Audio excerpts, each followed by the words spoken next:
तो tangent drawn at any point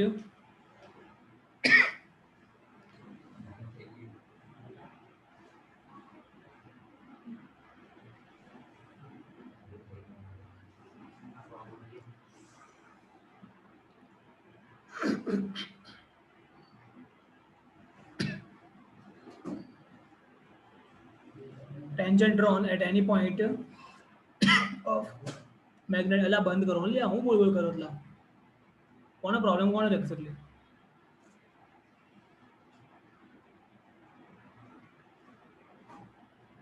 तो tangent drawn at any given point of the magnetic field line indicates direction of magnetic field at that point.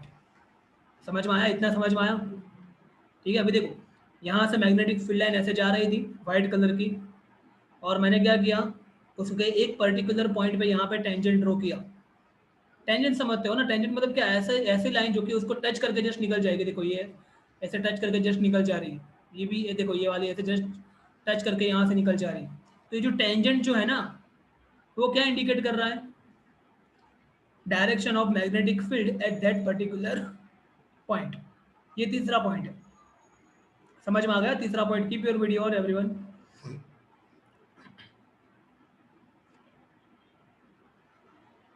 तो ये होता है तीसरा point, tangent drawn at any given point of magnetic field line indicates the direction of magnetic field at that particular point. और चौथा point देखते हैं, तो magnetic field line can never intersect each other because, देखो मान लो कि यहाँ पे इंटरसेक्ट हुई, तो अभी ये पॉइंट पे दो दो टेंजेंट ड्रॉ कर सकते हैं हम। आप खुद दिमाग लगाओ, एक टेंजेंट ये वाला भी होगा और एक टेंजेंट ये वाला भी होगा, दो दो टेंजेंट हो जाएंगे ना। तो एक ही पॉइंट पे दो टेंजेंट, मतलब एक ही पॉइंट पे दो दो डायरेक्शन मैग्नेटिक फील्ड की। ऐसा हो सकता है? आप सोचो, क्या ऐसा हो सकता है कि आपकी तरफ नीचे की तरफ भी ग्रेविटेशन फोर्स लगे और साइड की तरफ भी ग्रेविटेशन फोर्स लगे? ऐसा हो सकता है? फोर्स तो एक ही डायरेक्शन में लगेगा ना ओवरऑल। समझ में आ रहा है? तो यही रीजन है कि मैग्नेटिक फील्ड लाइन जो है ना, magnetic field line can never intersect each other because if it intersects, यदि उसने इंटरसेक्ट किया, इफ इट इंटरसेक्ट और if they intersect, then at the point of intersection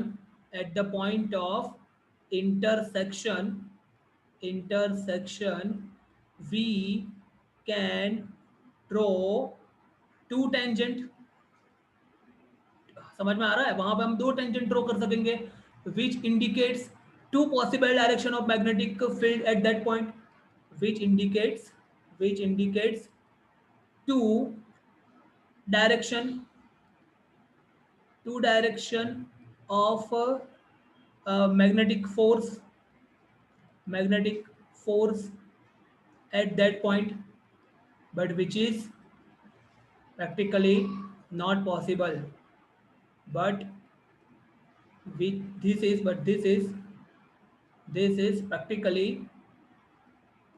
practically not possible। समझ में आया कि नहीं आया? And so magnetic field line can never intersect each other। तो समझ में आ गया ये why magnetic field line can never intersect each other? ये फोर्थ पॉइंट था।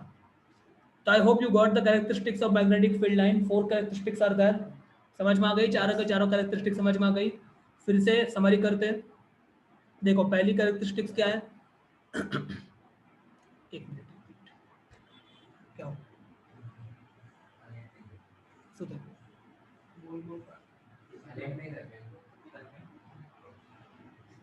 बाकी मैंने बहुत दिवस मौका મળ્યો રહે।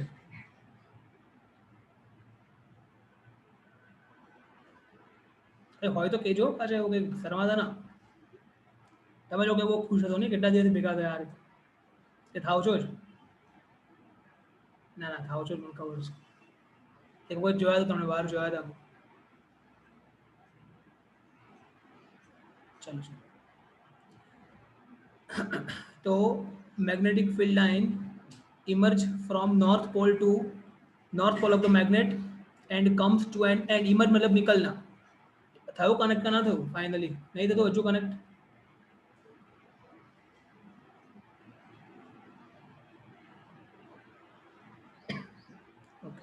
तो magnetic field line emerge from north pole of the magnet and comes to an end at the south pole of the magnet outside the magnet. यदि बाहर की बात करें तो वाइल इनसाइड की यदि बात करें तो मैग्नेट में मैग्नेटिक फील्ड लाइन जो है वो inside the magnet south pole में निकलती है एंड नॉर्थ पोल में एंड होती है।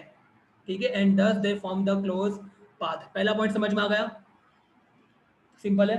ओके, चलिए दूसरा पॉइंट देखो, the region where the magnetic field line are close to each other, और क्राउडेड जहाँ पे होती है ना वो इंडिकेट क्या करती है, the area of the higher magnetic field intensity और द स्ट्रॉन्ग मैग्नेटिक फील्ड। समझ में आया? Means at the pole of the magnet magnetic field line is very strong, because magnetic field line जो होती है ना, जहाँ पे पोल होता है ना, पोल देखो यहाँ पे, वहाँ पे वो ज़्यादा क्राउडेड होती है। समझ में आया? मतलब कि वहाँ पे मैग्नेटिक फील्ड कैसा होगा, ज़्यादा पावरफुल होगा, ज़्यादा स्ट्रॉन्ग होगा। इसीलिए कोई भी ऑब्जेक्ट यदि आप यहाँ रखोगे ना तो ये जो पोल है ना वहाँ पे चली जाएगी, आप ट्राई करना कभी। ठीक है, क्योंकि वहाँ पे मैग्नेटिक फील्ड ज़्यादा स्ट्रांग होता है हमेशा। तीसरा मैग्नेटिक फील्ड लाइन, नहीं ये नहीं, तीसरा ये वाला, the tangent drawn at any point of the magnetic field line indicate direction of the magnetic field at that particular point. इसका मतलब समझ में आ गया आपको? कोई भी पॉइंट पे यदि मैं टेंजेंट ड्रॉ करता हूँ ना तो वो टेंजेंट की डायरेक्शन जो है वो क्या इंडिकेट करती है, वो पॉइंट पे मैग्नेटिक फील्ड की डायरेक्शन इंडिकेट करती है। और चौथा point, magnetic field line can never intersect each other. क्यों? यदि वो इंटरसेक्ट हुई तो जहाँ पे इंटरसेक्ट हो रही है वहाँ पे हम दो दो टेंजेंट ड्रॉ कर सकते हैं, मतलब कि वहाँ वहाँ पे वो पर्टिकुलर पॉइंट पे मैग्नेटिक फील्ड की दो अलग अलग डायरेक्शन पॉसिबल है, बट ऐसा रियलिटी में पॉसिबल नहीं है। And that is why the magnetic field line can never intersect each other. तो ये चौथा पॉइंट था। और ये चार कैरेक्टरिस्टिक्स थी, किसकी कैरेक्टरिस्टिक्स थी ये चार? मैग्नेटिक फील्ड लाइंस की। And what is magnetic field line? Magnetic field line is the pictorial representation. समझ में आया? जिससे हमको आइडिया आ जाता है कि कहाँ पे मैग्नेटिक फील्ड कितना स्ट्रांग है, उसकी डायरेक्शन कौन सी है। समझ में आ गया ये? ठीक है, यदि मैं आपको एक सिंपल सा एग्जांपल दिखाऊँ मैग्नेटिक फील्ड लाइन का, मान लो यहाँ पे एक मैग्नेट है और यहाँ पे दूसरा मैग्नेट है। ठीक है, यहाँ पे नॉर्थ है, यहाँ पे साउथ है, यहाँ पे भी नॉर्थ है, यहाँ पे भी साउथ है। इसकी मैग्नेटिक फील्ड लाइन कुछ ऐसी है, इसकी मैग्नेटिक फील्ड लाइन में ड्रॉ कर रहा हूँ, कुछ ऐसे कुछ है, समझना ध्यान से। हाँ, अंदर से भी ऐसे क्लोज पाथ तो फॉर्म होगा ही, है तो समझना है आपको। ठीक है, ये समझ लेना आप लोग। एरो भी होने चाहिए यहाँ पे। ठीक है, अंदर साउथ से नॉर्थ होने चाहिए, बाहर नॉर्थ से साउथ होने चाहिए। और ये ए है और ये बी है। ठीक है, बी में ऐसा है। ठीक है,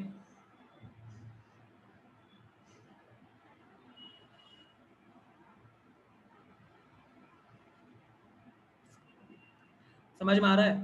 तो इसके ऊपर से आप क्या बोल सकते हो, एक आप ये बोल सकते हो कि मैग्नेट ये है ना सर, उसका मैग्नेटिक फील्ड जो है ना, रीजन है ना, वो ज़्यादा बड़ा है, इसका रीजन थोड़ा छोटा है। देखो, समझ में आ रहा है? फिर इसमें आप बोल सकते हो भले इसका रीजन छोटा है सर, बट यहाँ पे है ना मैग्नेटिक फील्ड लाइन एक दूसरे के नजदीक नजदीक है। देखो यहाँ पे मैग्नेटिक फील्ड लाइन दूर है।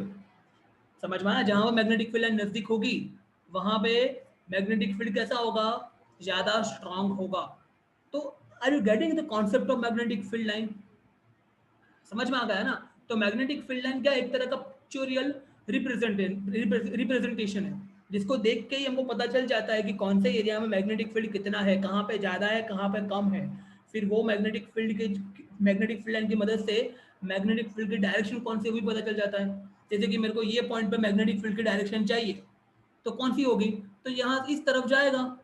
आप सोचो, टेंजेंट ऐसा है ना, यहाँ पे देखो ये टेंजेंट है, तो इस तरफ डायरेक्शन होगी। तो देखो ये आपको कैसे पता चला, with the help of magnetic field lines। तो समझ में आ गया what is the meaning of magnetic field line का मतलब, समझ में आ गया पूरा? तो ये कॉन्सेप्ट उसमें आपको बताया गया, बताने का ट्राई किया है कि मैग्नेटिक फील्ड लाइन का मतलब क्या है। ठीक है, और ये बहुत इंपॉर्टेंट कॉन्सेप्ट है, एकदम ध्यान से इसको समझना, तभी समझ में आएगा आगे। ठीक है, यस। મેગ્નેટિક ફીલ્ડ લાઈન જેમ ઓવલ શેપમાં છે એને કોન્ટ્રાક્ટ કે એક્સપાન્ડ કરી શકાય? मैग्नेटिक फील्ड लाइन ने कॉन्ट्राक्ट, આ બહુ બકવાસ ક્વેશ્ચન છે। નહીં, આ એમ છે તો આમ મોટું સરકમફરન્સ એટલા જ એરિયા, મતલબ જેમ કે આટલો એરિયા જો મેગ્નેટિક ફીલ્ડ લાઇન કોઈ રિયાલિટી નથી, મેગ્નેટિક ફીલ્ડ લાઇન શું છે, આપણી કન્વીનિયન્સી પ્રમાણે કરેલું પિક્ચોરિયલ રિપ્રેઝન્ટેશન છે। मतलब if you want to change magnetic field line, ultimately you will have to change the magnetism of the magnet, એટલે તારે મેગ્નેટને ચેન્જ કરવું પડે। Very good. તારે મેગ્નેટને ચેન્જ કરવું પડે. ખબર પડી શું કહું છું? તું મેગ્નેટને ચેન્જ કરે ને તો તારી મેગ્નેટિક ફિલ્ડ લાઈન આપોઆપ ચેન્જ થાય. મેગ્નેટિક ફિલ્ડ લાઈનને ચેન્જ કરવું એક ક્વેશ્ચન ખોટો છે, સમજવા. You need to change the magnet. હવે મેગ્નેટને કઈ રીતે ચેન્જ કરવાનું, મેગ્નેટનું મેગ્નેટિઝમ કઈ રીતે વધારવાનું, ઘટાડવાનું કઈ રીતે તો ખબર છે આપણને. એને ટીપ ટીપ કરો એટલે ઘટી જાય, પણ હાઉ ટુ ઇન્ક્રીઝ ઇટ, તો એનું પણ સોલ્યુશન છે. એને બીજા મેગ્નેટના ઇન્ફ્લુઅન્સમાં વધારે રાખો, પછી એના પેલા જે પેલું જે